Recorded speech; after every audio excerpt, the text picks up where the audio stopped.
Bismillahirrahmanirrahim. Assalamualaikum warahmatullahi wabarakatuh.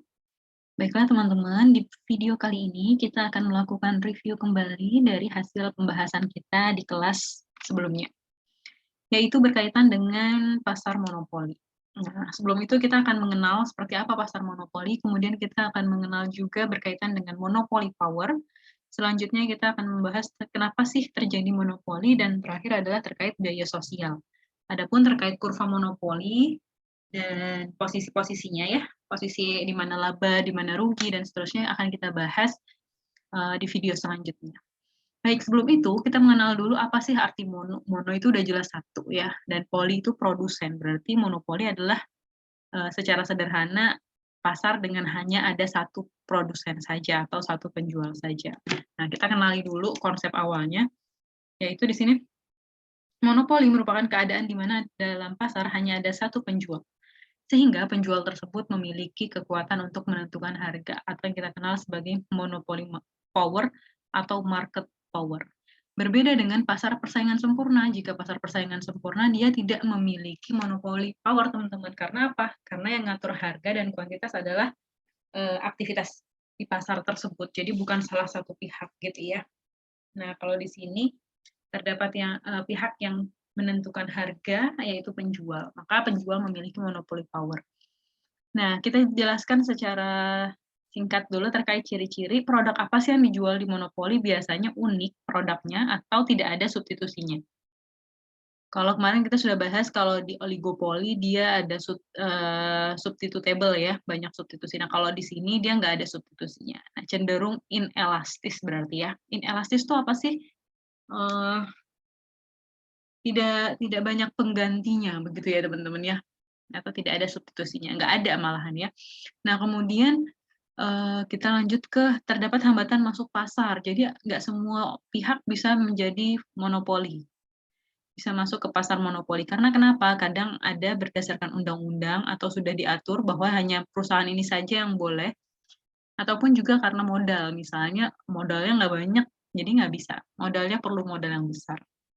Atau bisa jadi monopoli karena dia udah menguasai industri tersebut, maka dia hanya dia yang bisa masuk pasar, gitu kan.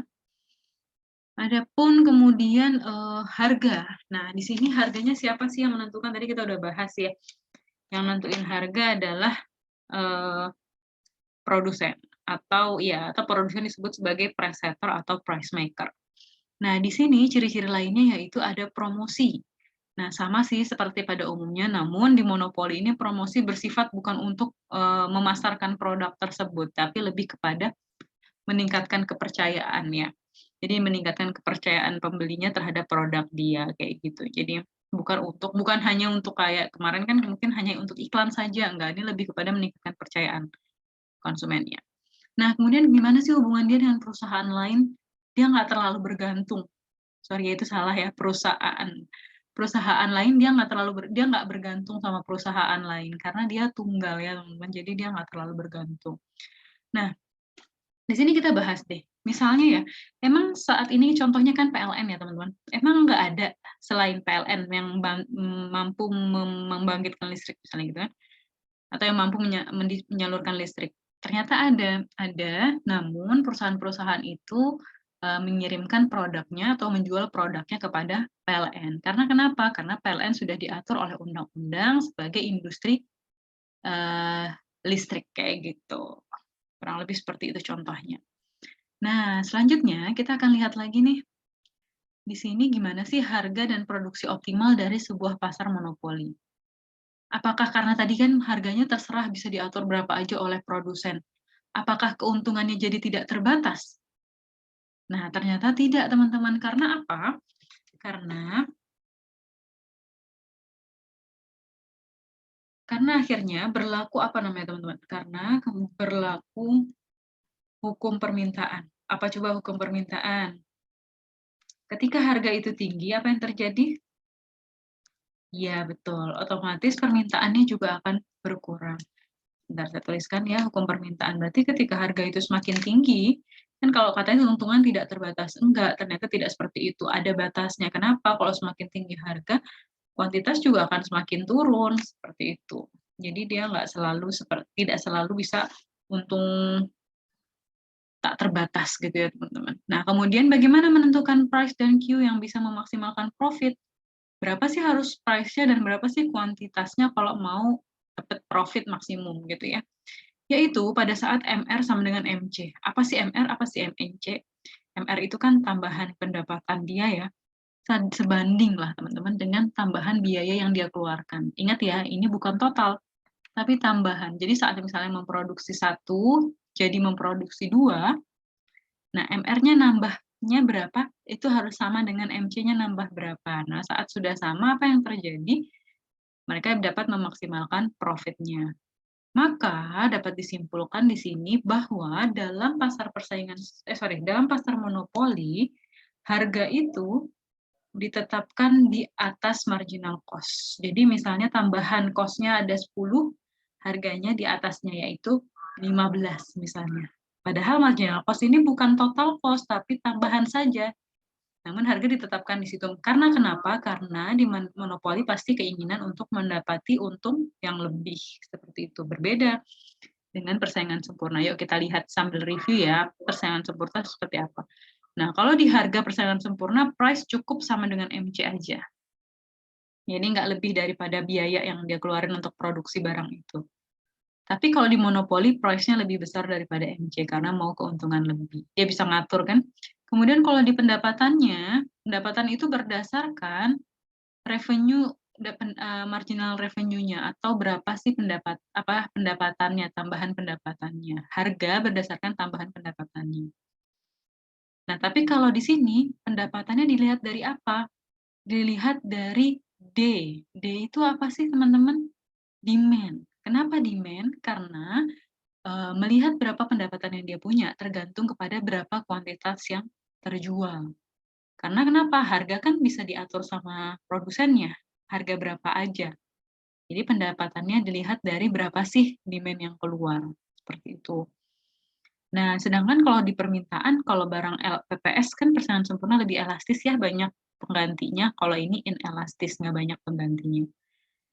Nah, demikian kita sudah berkenalan dengan monopoli. Selanjutnya tadi kita mendengarkan istilah adanya monopoli power. Nah, ini untuk informasi saja, kita nggak menghitung di sini, cuman untuk sekedar mengetahui. Di monopoli power, untuk apa kita melihat monopoli power? Untuk mengetahui seberapa kuat sih pengaruh atau kekuatan monopoli dari sebuah pasar. Nah, kita lihat namanya alat untuk mengukur monopoli power yaitu Lerner Index. Lerner Index digunakan untuk mengukur market power atau monopoli power atau kekuatan pasar ya, teman-teman. Nah, kemudian jika price-nya nanti lebih besar daripada marginal cost-nya, biasanya dia memiliki market power. Tapi di PPS, pasar persaingan sempurna, price-nya sama dengan 0, hasil perhitungan monopoli power ini ya teman-teman, tapi kita nggak ngitung. Tapi hasil indeks Lerner ini, hasil P sama dengan 0. Yaitu menunjukkan bahwa, di PPS, Lerner indeksnya sama dengan 0, gitu ya. Ini menunjukkan bahwa, ini kayaknya salah deh. Kalau ini P sama dengan MC, harga sama dengan marginal cost ya.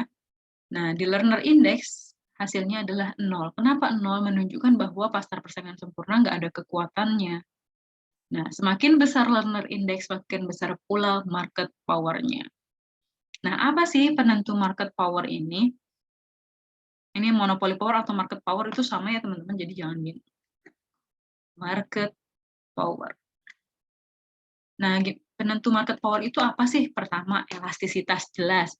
Kalau barangnya beragam, otomatis market power-nya lebih apa? Akan apa, teman-teman? Rendah dong ya, karena kan banyak penggantinya. Jadi semakin elastis, semakin lemah monopoli power-nya atau market power-nya. Nah, jumlah perusahaan dalam pasar. Semakin banyak perusahaannya akan berpengaruh pada apa? Market power-nya juga akan semakin lemah. Begitu juga interaksi antar perusahaan. Semakin persaingannya ketat nih teman-teman, walaupun cuma sedikit perusahaannya, tapi persaingannya ketat, maka market power-nya juga akan lemah. Jadi semakin perusahaan itu nggak ada persaingan, maka dia market power-nya berarti udah tinggi. Karena apa? Udah nggak ada persaingan lagi kayak gitu. Makin ketat, semakin lemah. Sekalipun sedikit pemainnya. Jadi nggak berpengaruh pemain banyak atau sedikit, tapi persaingan yang ketat akan mempengaruhi market power. Diingat-ingat ya, ada 3 hal yang menentukan market power. Nah, di topik selanjutnya, tadi sudah konsep, kemudian kita membahas monopoli power-nya. Kita mengenal penyebab, apa sih penyebab terjadinya monopoli ini, teman-teman? Nah, bisa kita lihat di sini, penyebab adanya monopoli yang pertama adalah penguasaan sumber daya. Ya, misalnya dalam di sebuah negara, misalnya kayak kita contohkan adalah misalnya dia pengusaha A ya, dia udah menguasai hampir 90% dari penjualan produk B misalnya ya, misalnya produk B apa tambang misalnya ya, penguasaan sumber daya. Dia udah, jadi yang lainnya bagaimana dong? Ya sudah nggak bisa, otomatis sudah dikuasai oleh perusahaan A ini karena dia menguasai sumber daya.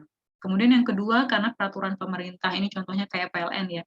Semua penyuplai listrik harus memberikan produknya kepada PLN sehingga kayak perusahaan asing yang punya opsi listrik lain harus melewati PLN terlebih dahulu.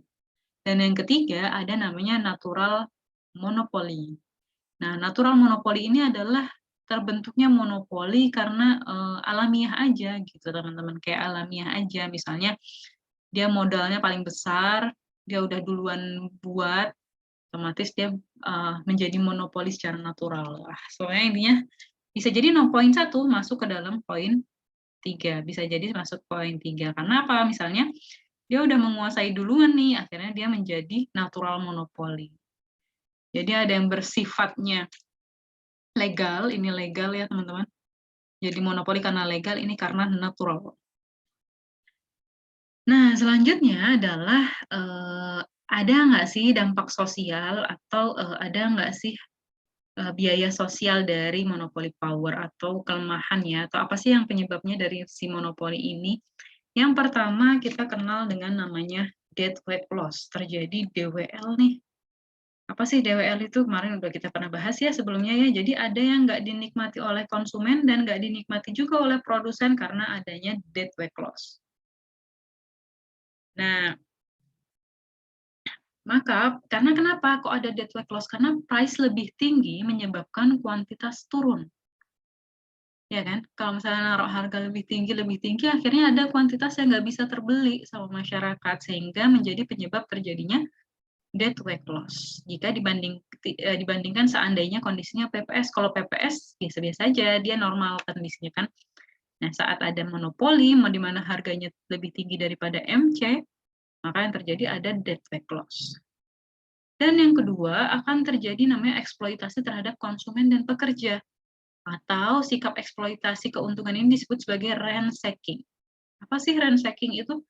Uang yang di mana uang dikeluarkan bukan untuk hal yang produktif. Jadi bukan bagi modal atau bukan sebagai apa ya teman-teman, bukan sebagai suatu hal penunjang produksi yang sifatnya adalah produktif, tapi hanya untuk digunakan sebagai mempertahankan posisi sebagai monopoli.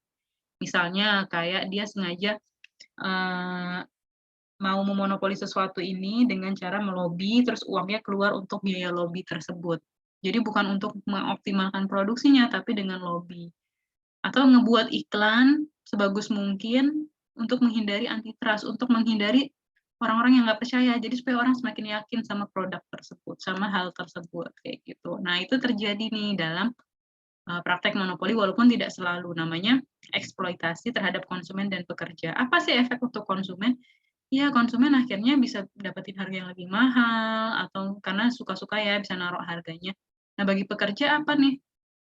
Bisa jadi tadi, misalnya uangnya dikeluarkan bukan untuk hal yang produktif, jadi nggak perlu lagi tenaga pekerja misalnya ya, akhirnya bisa pekerja bisa di PHK kah, atau tuntutan kerja yang tinggi kah, dan sebagainya. Demikian teman-teman, kurang lebih pembahasan terkait dengan monopoli. Setelah ini, video setelah ini adalah kita membahas di mana sih posisi DWL, dan kita akan mengenal di mana sih harga dan kuantitas untuk menghasilkan maksimum profit dari pasar monopoli. Mudah-mudahan dapat dipahami. Jika ada kekurangan atau kesalahan boleh disampaikan.